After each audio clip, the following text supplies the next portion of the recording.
అక్కడ చుట్టూ కొండలు, ఎటు చూసినా రాళ్లు రప్పలు, తాగడానికి గుక్కెడు నీళ్లు దొరకని దీనస్థితి.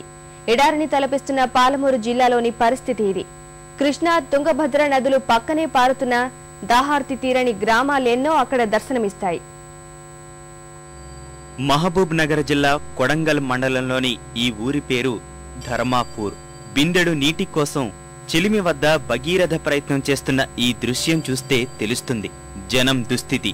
చుట్టూ రాళ్ల ప్రదేశం కావడంతో చిలిమి వద్దకు వెళ్లాలంటే 3 కిలోమీటర్లకు పైగా గుట్టలపై నడవాల్సిందే. రాత్రి పగలు తేడా లేకుండా పడిగాపులు కాసి ఇసుక పొరల నుంచి నీటిని పిండుకోవాల్సిందే. ఇది మంచినీటి కోసం అలమటిస్తున్న ధర్మాపూర్ దీనస్థితి.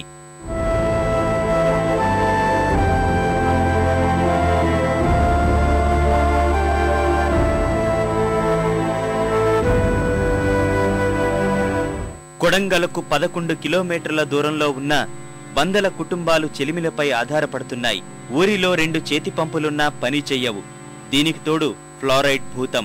ఇక చేసేది లేక సమీప గ్రామాలైన అంగడి రాయచూర్, లక్ష్మీపల్లికి వెళ్లి ఎడ్ల బండ్లు, ట్రాక్టర్లతో నీటిని తెచ్చుకుంటున్నారు. తాగటి నీళ్లకు చాలా పరిస్థితి మంచిగా లేదు సార్. ఇంట్లో పని అంతా తిడిచిపెట్టి వచ్చి కూర్చున్నాం. ఎవరు వచ్చినా ఈ పొద్దు చేస్తాం, రేపు చేస్తాం అంటారు. ఎవరు ఒక్క మనిషి నీళ్లు తిండారు సార్. నీళ్ళకి చాలా ఇబ్బంది ఉన్నది. ఒక అర్ధ గంట అవుతుంది ఇక్కడ నింపుకొని పోవడానికి. ఒక్క కడవకు ఒక అర్ధ గంట. 3 కిలోమీటర్ల నుండి మేము నీళ్ళు తీసుకున్నాలంటే, వంట చేసుకున్నాలే, కూలి పోవాలంటే మాకు ఎంత తిప్పలు అవుతుంది. మీరు ఆలోచన చేసుకొని ఎమ్మెల్యేలకు, ఎంపీలకు జర నమస్తే చేసి చెప్తున్నాం. నీళ్ళ ఇబ్బంది అయితే విపరీతమైన ఇబ్బంది సార్. ఇక్కడ ఒక కడవ నిండాలంటే మినిమం 40 నిమిషాల నుంచి ఒక గంట పడుతుంది. పక్కనే తుంగభద్ర పారుతున్నా తాగేందుకు నీరు లేక జిల్లాలోని చాలా మండలాలు అల్లాడుతున్నాయి. మానవపాడు మండలంలోని పెద్ద ఆముదాలపాడులో పరిస్థితి మరీ ఘోరంగా ఉంది. అటు తుంగభద్రకు 100 మీటర్ల దూరం కూడా లేని అలంపూర్లో సైతం తాగునీరు దొరకడం గగనమవుతుంది. నీటి కోసం చిన్నదర్పల్లిలో మహిళలు ధర్నా చేసిన పాలకులు కరుణించకపోవడం మరో కోణం. మా బాధ చూడు సార్, నీళ్లు లేవు. స్కూల్ పిల్లలకు స్కూల్ కోనికి ఉన్నాక ఇబ్బందమైంది. రోడ్లు బాగాలేవు, ఏం బాగాలేవు. వారం రోజులైనా ఉన్నాక తానం చేసుకునికే నీళ్లు లేవు.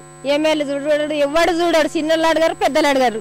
మా ఊరికి వచ్చినప్పుడు మాత్రం చెప్పులతోటి మాత్రం కొట్టేది గ్యారెంటీ. ఇక్కడ ఎన్నోసార్లు ప్రభుత్వానికి పోయి ఎంఆర్ఓ గారికి లెటర్ పెట్టాము. 4-5 సార్లు పోయి చెప్తే ఒక్క బోర్ కడిగించండి సార్.